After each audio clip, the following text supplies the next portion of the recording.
پناہ مانگتا ہوں میں اللہ کی شیطان مردود سے۔ شروع اللہ کا نام لے کر جو بڑا مہربان نہایت رحم کرنے والا ہے۔ اے محمد صلی اللہ علیہ وآلہ وسلم، مجاہد لوگ تم سے غنیمت کے مال کے بارے میں دریافت کرتے ہیں کہ کیا حکم ہے؟ کہہ دو کہ غنیمت خدا اور اس کے رسول کا مال ہے، تو خدا سے ڈرو اور آپس میں صلح رکھو، اور اگر ایمان رکھتے ہو تو خدا اور اس کے رسول کے حکم پر چلو۔ مومن تو وہ ہیں کہ جب خدا کا ذکر کیا جاتا ہے تو ان کے دل ڈر جاتے ہیں، اور جب انہیں اس کی آیتیں پڑھ کر سنائی جاتی ہیں تو ان کا ایمان اور بڑھ جاتا ہے، اور وہ اپنے پروردگار پر بھروسہ رکھتے ہیں، اور وہ جو نماز پڑھتے ہیں اور جو مال ہم نے ان کو دیا ہے اس میں سے نیک کاموں میں خرچ کرتے ہیں۔ یہی سچے مومن ہیں، اور انہی کے لیے پروردگار کے ہاں بڑے بڑے درجے اور بخشش اور عزت کی روزی ہے۔ ان لوگوں کو اپنے گھروں سے اسی طرح نکلنا چاہیے تھا جس طرح تمہارے پروردگار نے تم کو تدبیر کے ساتھ گھر سے نکالا تھا، اور اس وقت مومنوں کی ایک جماعت ناخوش تھی۔ وہ لوگ حق بات میں اس کے ظاہر ہوئے پیچھے تم سے جھگڑنے لگے، گویا موت کی طرف دھکیلے جاتے ہیں اور اسے دیکھ رہے ہیں۔ اور اس وقت کو یاد کرو جب خدا تم سے وعدہ کرتا تھا کہ ابو سفیان اور ابو جہل کے دو گروہوں میں سے ایک گروہ تمہارا ہو جائے گا، اور تم چاہتے تھے کہ جو قافلہ بے شان و شوکت یعنی بے ہتھیار ہے وہ تمہارے ہاتھ آ جائے، اور خدا چاہتا تھا کہ اپنے فرمان سے حق کو قائم رکھے اور کافروں کی جڑ کاٹ کر پھینک دے، تاکہ سچ کو سچ اور جھوٹ کو جھوٹ کر دے۔ گو مشرک ناخوش ہی ہوں۔ جب تم اپنے پروردگار سے فریاد کرتے تھے تو اس نے تمہاری دعا قبول کر لی اور فرمایا کہ تسلی رکھو، ہم 1000 فرشتوں سے جو ایک دوسرے کے پیچھے آتے جائیں گے تمہاری مدد کریں گے۔ اور اس مدد کو خدا نے محض بشارت بنایا تھا کہ تمہارے دل سے اطمینان حاصل کریں، اور مدد تو اللہ ہی کی طرف سے ہے، بے شک خدا غالب حکمت والا ہے۔ جب اس نے تمہاری تسکین کے لیے اپنی طرف سے تمہیں نیند کی چادر اڑا دی اور تم پر آسمان سے پانی برسا دیا تاکہ تم کو اس سے نہلا کر پاک کر دے اور شیطانی نجاست کو تم سے دور کر دے، اور اس لیے بھی کہ تمہارے دلوں کو مضبوط کر دے اور اس سے تمہارے پاؤں جمائے رکھے۔ جب تمہارا پروردگار فرشتوں کو ارشاد فرماتا تھا کہ میں تمہارے ساتھ ہوں، تم مومنوں کو تسلی دو کہ ثابت قدم رہیں، میں ابھی ابھی کافروں کے دلوں میں رعب و ہیبت ڈالے دیتا ہوں، تو ان کے سر مار کر اڑا دو اور ان کا پور مار کر توڑ دو۔ یہ سزا اس لیے دی گئی کہ انہوں نے خدا اور اس کے رسول کی مخالفت کی، اور جو شخص خدا اور اس کے رسول کی مخالفت کرتا ہے تو خدا بھی سخت عذاب دینے والا ہے۔ یہ مزہ تو یہاں چکھو اور جانے رہو کہ کافروں کے لیے آخرت میں دوزخ کا عذاب بھی تیار ہے۔ اے اہل ایمان، جب میدان جنگ میں کفار سے تمہارا مقابلہ ہو تو ان سے پیٹھ نہ پھیرنا، اور جو شخص جنگ کے روز اس صورت کے سوا کے لڑائی کے لیے کنارے کنارے چلے یعنی حکمت عملی سے دشمن کو مارے یا اپنی فوج میں جا ملنا چاہے، ان سے پیٹھ پھیرے گا تو سمجھو کہ خدا کے غضب میں گرفتار ہو گیا، اور اس کا ٹھکانہ دوزخ ہے، اور وہ بہت ہی بری جگہ ہے۔ تم لوگوں نے ان کفار کو قتل نہیں کیا بلکہ خدا نے انہیں قتل کیا۔ اور اے محمد صلی اللہ علیہ وآلہ وسلم، جس وقت تم نے کنکریاں پھینکی تھیں تو وہ تم نے نہیں پھینکی تھیں بلکہ اللہ نے پھینکی تھیں۔ اس سے یہ غرض تھی کہ مومنوں کو اپنے احسانوں سے اچھی طرح آزما لے، بے شک خدا سنتا جانتا ہے۔ بات یہ ہے، کچھ شک نہیں کہ خدا کافروں کی تدبیر کو کمزور کر دینے والا ہے۔ کافروں، اگر تم محمد صلی اللہ علیہ وآلہ وسلم پر فتح چاہتے ہو تو تمہارے پاس فتح آ چکی۔ دیکھو، اگر تم اپنے افعال سے باز آ جاؤ تو تمہارے حق میں بہتر ہے، اور اگر پھر نافرمانی کرو گے تو ہم بھی پھر تمہیں عذاب کریں گے، اور تمہاری جماعت خواہ کتنی ہی کثیر ہو تمہیں کچھ بھی کام نہ آئے گی، اور خدا تو مومنوں کے ساتھ ہے۔ اے ایمان والو، خدا اور اس کے رسول کے حکم پر چلو اور اس سے روگردانی نہ کرو، اور تم سنتے ہو، اور ان لوگوں جیسے نہ ہونا جو کہتے ہیں کہ ہم نے حکم خدا سن لیا مگر حقیقت میں نہیں سنتے۔ کچھ شک نہیں کہ خدا کے نزدیک تمام جانداروں سے بدتر بہرے گونگے ہیں جو کچھ نہیں سمجھتے، اور اگر خدا ان میں نیکی کا مادہ دیکھتا تو ان کو سننے کی توفیق بخشتا، اور اگر سماعت دیتا تو وہ منہ پھیر کر بھاگ جاتے۔ مومنو، خدا اور اس کے رسول کا حکم قبول کرو، جبکہ رسول خدا تمہیں ایسے کام کے لیے بلاتے ہیں جو تم کو زندگی جاوداں بخشتا ہے، اور جان رکھو کہ خدا آدمی اور اس کے دل کے درمیان حامل ہو جاتا ہے، اور یہ بھی کہ تم سب اس کے روبرو جمع کیے جاؤ گے۔ اور اس فتنے سے ڈرو جو خصوصیت کے ساتھ انہی لوگوں پر واقع نہ ہوگا جو تم میں گناہ گار ہیں، اور جان رکھو کہ خدا سخت عذاب دینے والا ہے۔ اور اس وقت کو یاد کرو جب تم زمین مکہ میں قلیل اور ضعیف سمجھے جاتے تھے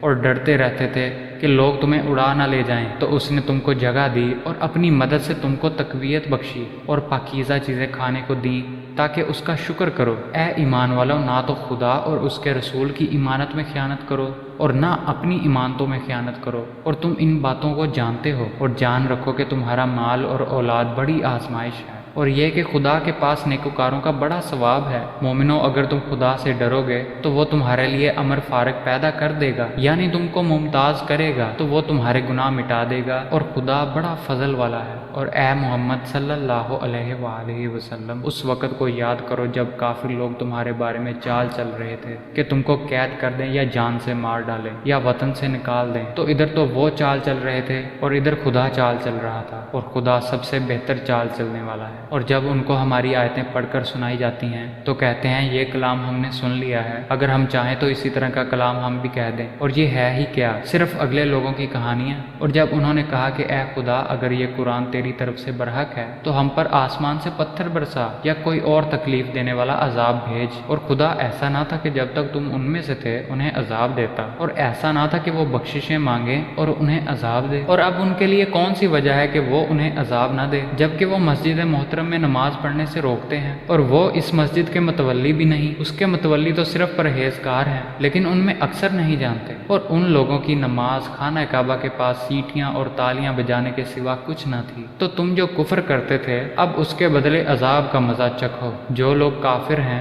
اپنا مال خرچ کرتے ہیں کہ لوگوں کو خدا کے رستے سے روکیں، سو ابھی اور خرچ کریں گے، مگر آخر وہ خرچ کرنا ان کے لیے موجب افسوس ہوگا اور وہ مغلوب ہو جائیں گے، اور کافر لوگ دوزخ کی طرف ہانکے جائیں گے تاکہ خدا ناپاک کو پاک سے الگ کر دے اور ناپاک کو ایک دوسرے پر رکھ کر ایک ڈھیر بنا دے، پھر اس کو دوزخ میں ڈال دے۔ یہی لوگ خسارہ پانے والے ہیں۔ اے پیغمبر، کفار سے کہہ دو کہ اگر وہ اپنے افعال سے باز آ جائیں تو جو ہو چکا وہ انہیں معاف کر دیا جائے گا، اور اگر پھر وہی حرکات کرنے لگیں گے تو اگلے لوگوں کا جو طریق جاری ہو چکا ہے وہی ان کے حق میں بڑھتا جائے گا، اور ان لوگوں سے لڑتے رہو یہاں تک کہ فتنہ یعنی کفر کا فساد باقی نہ رہے اور دین سب خدا ہی کا ہو جائے، اور اگر باز آ جائیں تو خدا ان کے کاموں کو دیکھ رہا ہے، اور اگر روگردانی کریں تو جان رکھو کہ خدا تمہارا حمایتی ہے اور وہ خوب حمایتی اور خوب مددگار ہے، اور جان رکھو کہ جو چیز تم کفار سے لوٹ کر لاؤ اس میں سے 5واں حصہ خدا کا اور اس کے رسول کا اور اہل قرابت کا اور یتیموں کا اور محتاجوں کا اور مسافروں کا ہے، اگر تم خدا پر اور اس نصرت پر ایمان رکھتے ہو جو حق و باطل میں فرق کرنے کے دن یعنی جنگ بدر میں جس دن دونوں فوجوں میں مٹ بھیڑ ہو گئی اپنے بندے محمد صلی اللہ علیہ وآلہ وسلم پر نازل فرمائی، اور خدا ہر چیز پر قادر ہے۔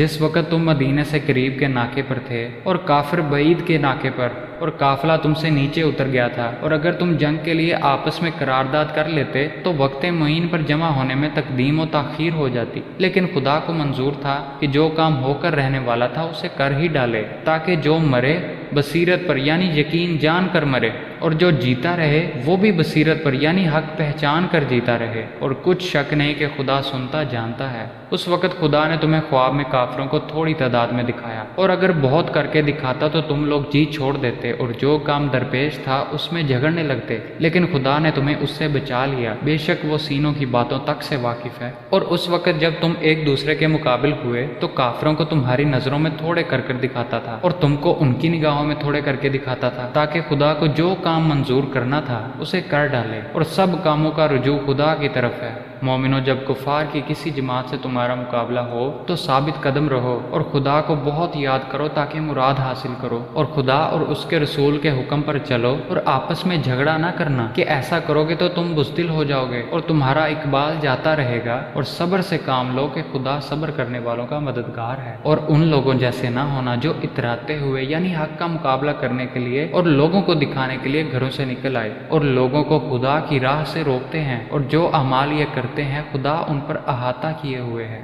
اور جب شیطانوں نے ان کے اعمال ان کو آراستہ کر کے دکھائے اور کہا کہ آج کے دن لوگوں میں کوئی تم پر غالب نہ ہوگا اور میں تمہارا رفیق ہوں، لیکن جب دونوں فوجیں ایک دوسرے کے مقابل صف آرا ہوئیں تو پسپا ہو کر چل دیا اور کہنے لگا کہ مجھے تم سے کوئی واسطہ نہیں، میں تو ایسی چیزیں دیکھ رہا ہوں جو تم نہیں دیکھ سکتے، مجھے تو خدا سے ڈر لگتا ہے اور خدا سخت عذاب کرنے والا ہے۔ اس وقت منافق اور کافر جن کے دلوں میں مرض تھا کہتے تھے کہ ان لوگوں کو ان کے دین نے مغرور کر رکھا ہے، اور جو شخص خدا پر بھروسہ رکھتا ہے تو خدا غالب حکمت والا ہے، اور کاش تم اس وقت کی کیفیت دیکھو جب فرشتے کافروں کی جانیں نکالتے ہیں، ان کے منہوں اور پیٹھوں پر کوڑے اور ہتھوڑے وغیرہ مارتے ہیں اور کہتے ہیں کہ اب عذاب آتش کا مزہ چکھو، یہ ان اعمال کی سزا ہے جو تمہارے ہاتھوں نے آگے بھیجے ہیں، اور یہ جان رکھو کہ خدا بندوں پر ظلم نہیں کرتا۔ جیسا حال فرعونیوں اور ان سے پہلے لوگوں کا ہوا تھا ویسا ہی ان کا ہوا کہ انہوں نے خدا کی آیتوں سے کفر کیا تو خدا نے ان کے گناہوں کی سزا میں ان کو پکڑ لیا۔ بے شک خدا زبردست اور سخت عذاب دینے والا ہے۔ یہ اس لیے کہ جو نعمت خدا کسی قوم کو دیا کرتا ہے جب تک وہ خود اپنے دلوں کی حالت نہ بدل ڈالیں خدا اسے نہیں بدلا کرتا، اور اس لیے کہ خدا سنتا جانتا ہے۔ جیسا حال فرعونیوں اور ان سے پہلے لوگوں کا ہوا تھا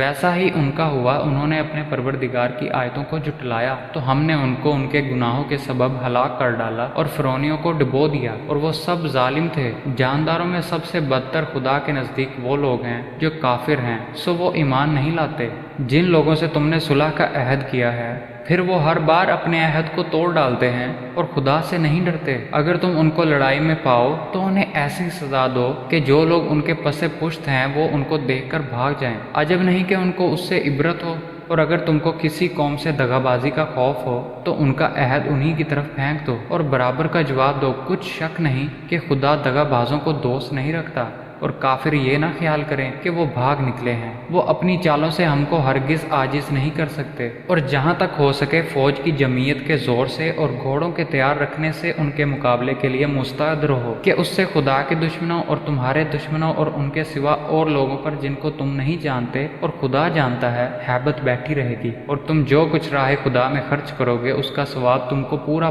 دیا جائے گا اور تمہارا ذرا نقصان نہیں کیا جائے گا۔ اور اگر یہ لوگ صلح کی طرف مائل ہوں تو تم بھی اس کی طرف مائل ہو جاؤ اور خدا پر بھروسہ رکھو۔ کچھ شک نہیں کہ وہ سب کچھ سنتا اور جانتا ہے۔ اور اگر یہ چاہیں کہ تم کو فریب دیں تو خدا تمہیں کفایت کرے گا۔ وہی تو ہے جس نے تم کو اپنی مدد سے اور مسلمانوں کی جمعیت سے تقویت بخشی اور ان کے دلوں میں الفت پیدا کر دی۔ اور اگر تم دنیا بھر کی دولت خرچ کرتے تب بھی ان کے دلوں میں الفت نہ پیدا کر سکتے، مگر خدا ہی نے ان میں الفت ڈال دی۔ بے شک وہ زبردست اور حکمت والا ہے۔ اے نبی صلی اللہ علیہ وآلہ وسلم، خدا تم کو اور مومنوں کو جو تمہارے پیروں ہیں کافی ہے۔ اے نبی صلی اللہ علیہ وآلہ وسلم، مسلمانوں کو جہاد کی ترغیب دو، اور اگر تم 20 آدمی ثابت قدم رہنے والے ہوں گے تو 200 کفار پر غالب رہیں گے، اور اگر 100 ایسے ہوں گے تو 1000 پر غالب رہیں گے، اس لیے کہ کافر ایسے لوگ ہیں کہ کچھ بھی نہیں سمجھ رکھتے۔ اب خدا نے تم پر سے بوجھ ہلکا کر دیا اور معلوم کر لیا کہ ابھی تم میں کس قدر کمزوری ہے، بس اگر تم میں 100 ثابت قدم رہنے والے ہوں گے تو 200 پر غالب رہیں گے، اور اگر 1000 ہوں گے تو خدا کے حکم سے 2000 پر غالب رہیں گے، اور خدا ثابت قدم رہنے والوں کا مددگار ہے۔ پیغمبر کو شایع نہیں کہ اس کے قبضے میں قیدی رہیں جب تک کافروں کو قتل کر کے زمین میں کثرت سے خون نہ بہا دے۔ تم لوگ دنیا کے مال کے طالب ہو اور خدا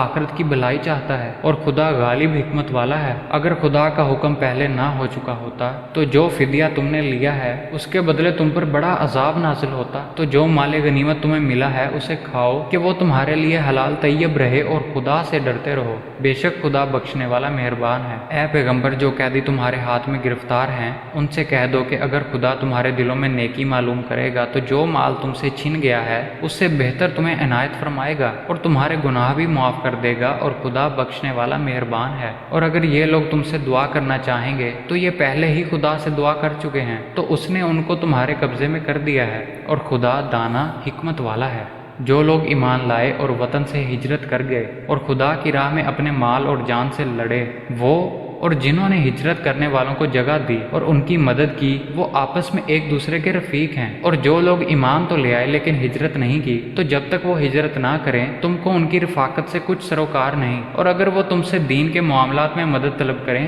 تو تم کو مدد کرنی لازم ہوگی، مگر ان لوگوں کے مقابلے میں کہ تم میں اور ان میں صلح کا عہد ہو مدد نہیں کرنی چاہیے، اور خدا تمہارے سب کاموں کو دیکھ رہا ہے۔ اور جو لوگ کافر ہیں وہ بھی ایک دوسرے کے رفیق ہیں۔ تو مومنو، اگر تم یہ کام نہ کرو گے تو ملک میں فتنہ برپا ہو جائے گا اور بڑا فساد مچے گا۔ اور جو لوگ ایمان لائے اور وطن سے ہجرت کر گئے اور خدا کی راہ میں لڑائیاں کرتے رہے، اور جنہوں نے ہجرت کرنے والوں کو جگہ دی اور ان کی مدد کی، یہی لوگ سچے مسلمان ہیں۔ ان کے لیے خدا کے ہاں بخشش اور عزت کی روزی ہے۔ اور جو لوگ بعد میں ایمان لائے اور وطن سے ہجرت کر گئے اور تمہارے ساتھ ہو کر جہاد کرتے رہے، وہ بھی تم ہی میں سے ہیں، اور رشتہ دار خدا کے حکم کی روح سے ایک دوسرے کے زیادہ حقدار ہیں۔ کچھ شک نہیں کہ خدا ہر چیز سے واقف ہے۔